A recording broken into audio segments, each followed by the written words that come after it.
জনরব media, জনতার কথা বলে।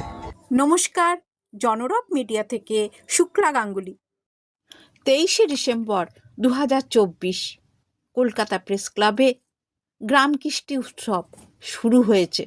চলে আসুন শিকড়ের সন্ধানে, চলে আসুন সমস্ত জেলার হরেক রকম জিনিসের সঙ্গে সাক্ষাৎ পেতে।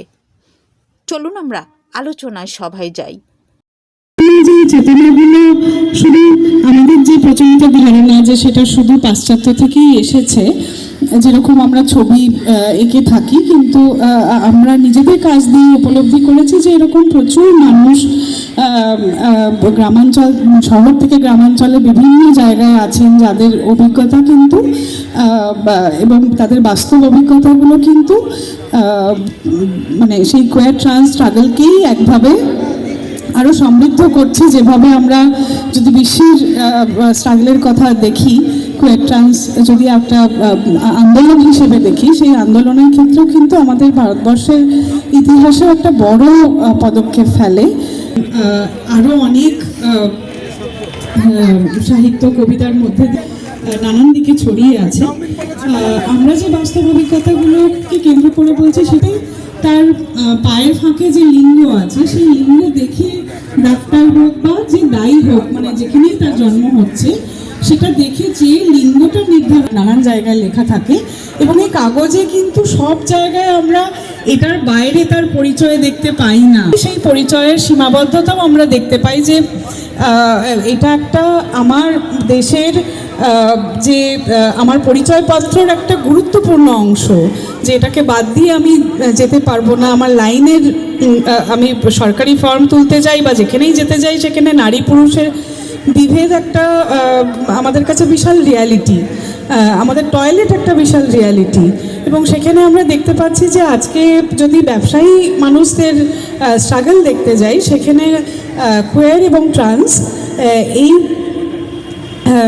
এই বর্ণালীর মধ্যে যে যাপনগুলো আছে, সেই যাপনের মধ্যে কিন্তু নানান ধরনের বাধা আছে, যেগুলো কিন্তু আমরা সাধারণভাবে চোখে পড়ে না, কারণ আমাদের সেই দৃষ্টিকোণটা তৈরি হয়নি। আমাদের দেশে আমাদের পরিবার একটা বড় কাঠামো, সেই কাঠামো ছাতার তলায় কিন্তু আমাদের শিক্ষা, আমাদের রোজগার, মানে অ্যাক্সেস টু রিসোর্স যদি বলি, যে কোনো জানতে পারছে যে আমার একটা মেয়ের সাথে প্রেম হয়েছে, আমার কিন্তু শুধুমাত্র মানসিক এবং শারীরিক ভায়োলেন্স হচ্ছে, মানে অর্থনৈতিক এক ধরনের স্কলারশিপগুলো পাই, ধরুন কন্যাশ্রী পেলাম, বা আমার যে ব্যাংক অ্যাকাউন্ট আছে সব কিছু কিন্তু কেড়ে নিয়ে আটকে রাখা হচ্ছে। এর প্রচুর নিদর্শন আমাদের আছে। এবং সেখানে আমাদের ডিরেক্টলি বাড়ির লোকের সাথে তখন কথা বলতে হয় যে এগুলো কেন হচ্ছে, এবং বোঝা যায় যে মেয়ে, মানে নারী শরীর হিসেবে জন্মালেই হচ্ছে তার সে অ্যাডাল্ট হয় কখন, সে যখন বিয়ে হয় তার। তো বিয়ে দেওয়া মানে একভাবে অ্যাডাল্টহুডে পৌঁছানো।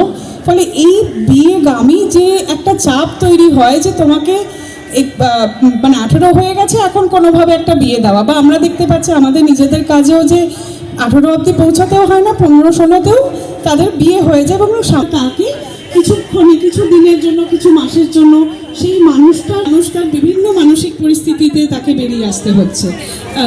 এবং সে তার কি স্কিল আছে সেটাকে ফিগার আউট করে একটা বড় একটা স্ট্রাগল, একটা আইডেন্টিফাই করে তার একটা কার্ডের জন্য লড়াই। সব পাবে, কিন্তু সেই রাস্তায় তো অনেক মানুষ যেতে চান না, এবং সেটা যাওয়াটা তার পক্ষে সম্ভবই নয়। অনেকে বাধ্য হয়ে বিয়ে করেন, এবং পরে দেখা যায় যে ক্রমাগত তার উপর সেক্সুয়াল এবং মানসিক শারীরিক ভায়োলেন্স বছরের পর বছর হয়ে গেছে। তার বর্ষশেষের উৎসবে মঞ্চে তখন ওরা বলছিল ওদের কথা, ওদের সমস্যার কথা। এটা একটা প্ল্যাটফর্ম যেখানে সমস্যার কথা বলে তারা নানা সমাধানের পথ খুঁজতে চায়। এবার চলুন আমরা মেলার সঙ্গে সুস্থ সংস্কৃতি দেখি আবার জনম যেন পাই, শিল্পী হয়ে পাই ও বিধি গো, শিল্পী হয়ে জন্মাই। ওরে আমার পৌঁছে বাংলা, এই সোনালি বাংলা, আবার জনম যেন পাই, শিল্পী হয়ে বিধি গো। শান্তি কোথাও নেই, শান্তি এই শান্তি ডেকে আনে অশান্তি, অশান্তির আগুনে পড়ে কত মানুষ ছাড় খাড় হয়ে যাচ্ছে, কত মানুষ মানুষকে খুন করছে। সাহায্য করেন তাহলে আমি বুক বেঁধে আমার মেয়ের বিয়েটার ব্যবস্থা আমি করতে পারি। আশা করি আপনারা আমাকে একটু সহযোগিতা করবেন। নমস্কার, নমস্কার, নমস্কার।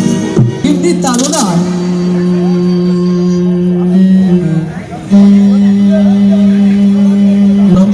পরের হাতের ধন এতে অনেক ক্ষণ, শুধু ঘটগুলি হবে না, রীতিমতো ঘটকালি করতে না পারলে টাকা উপায় করা যাবে না, আর গিন্নি মনে জোগাতেও পারবো না। বলি হ্যাঁ গো, এই বয়সে আবার কার মন জোগাতে পারছো না? সেই কখন থেকে কি যে ফুসুর ফুসুর গুজুর গুজুর করছো, এমনিতে আমি ভাবতেও পারছি না। ঘরে তো এমনি নুন আনতে চাল নেই, সংসারের কত খরচ সেটা কি তোমার মা? একদম আকাশ ছোঁয়া দ্রব্যমূল্য বৃদ্ধি, তার মধ্যে মানুষ খুঁজছে পেশা, সেই পেশা স্বনির্ভর।